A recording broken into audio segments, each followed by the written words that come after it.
So our first flagship offering within the Simplify Health Cloud is the Benefits1 platform. And the Benefits1 platform basically acts as the digital source of truth for all product, plan, and benefit information for a payer. It also enables compliance document generation. For example, payers in the Medicare market need to generate a lot of mandated materials.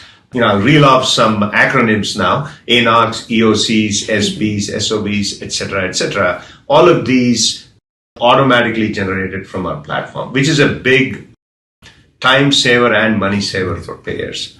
From the Benefits1 platform, we also integrate to upstream packages like Salesforce, Pega, etc., so that we can enable their selling of these products, plans, and benefits.